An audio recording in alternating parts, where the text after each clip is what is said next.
பிறக்கும் அப்படின்னு. ஆனா நமக்கு தை பிறந்து 2 மாசம் ஆயிட்டு இன்னும் நம்முடைய வாழ்க்கையில ஒரு நல்ல வழி பிறக்கல.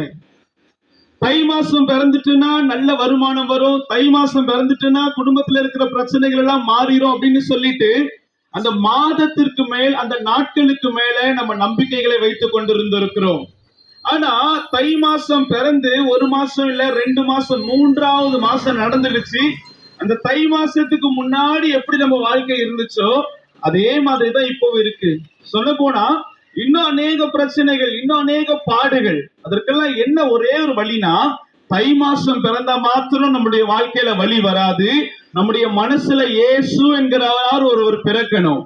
இயேசு நம்முடைய மனசுல பிறந்தார் என்று சொன்னால் அவர் நமக்கு நல்ல வழியை காண்பிக்கிற தெய்வமா இருக்கிறார். ஏன்னா வசனத்திலே கர்த்தர் சொல்லி இருக்கிறார், நானே வழியும் சத்தியமும் ஜீவனுமாய் இருக்கிறேன். அப்போ நல்ல வழி கர்த்தராகி இயேசு மாத்திரமே. உங்களுடைய வாழ்க்கையில் இந்த சத்தத்தை நீங்கள் எந்த இடத்துல இருந்து வேணாலும் நீங்க கேட்டுக்கொண்டிருக்கலாம்.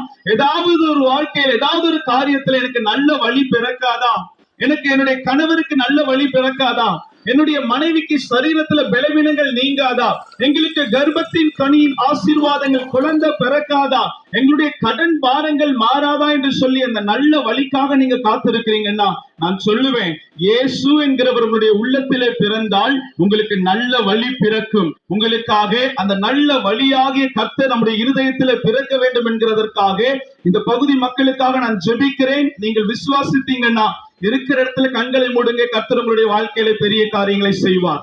எங்களை அதிகமாய் நேசிக்கிற எங்கள் அன்பின் பரலோக பிதாவே, நீரே வழியும் சத்தியமும் ஜீவனுமாய் இருக்கிறீரப்பா.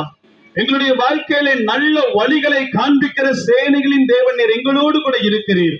இந்த சத்தத்தை கேட்டுக்கொண்டிருக்கிறதான அருமையான கர்த்தருடைய பிள்ளைகள் ஒவ்வொருவருடைய வாழ்க்கையில இந்த பிரச்சனைகளில் இருந்து நமக்கு ஒரு விடுதலை வேண்டும் என்று கேட்டுக்கொண்டிருக்கிற ஒவ்வொருவருக்கும் தேவனின் நல்ல வழியை போதித்தருளும்படியாய் நாங்கள் செபிக்கிறோம் அப்பா. தகப்பனே, நம்முடைய பிள்ளைகளுடைய வாழ்க்கையில வழியே இல்லாதபடிக்கு உங்களுடைய பிள்ளைகள் திணறிக் கொண்டிருக்கிறார்கள் என்று சொன்னால் இப்பொழுதே ஒரு நல்ல வழியை நீர் திறந்தருளும்படி நாங்கள் ஜெபிக்கிறோம். குடும்பத்திலே சமாதானம் பெருகட்டும், பொருளாதாரத்தினுடைய நன்மைகள் உண்டாகட்டும், உங்க நாம மாத்திரம் உயர்ந்திருக்கட்டும். இந்த பகுதி மக்களை நாங்கள் ஆசீர்வதிக்கிறோம், கிருபையாய் நடத்தும் இயேசுவின் மூலம் பிதாவே, ஆமென். ஹல்லேலூயா.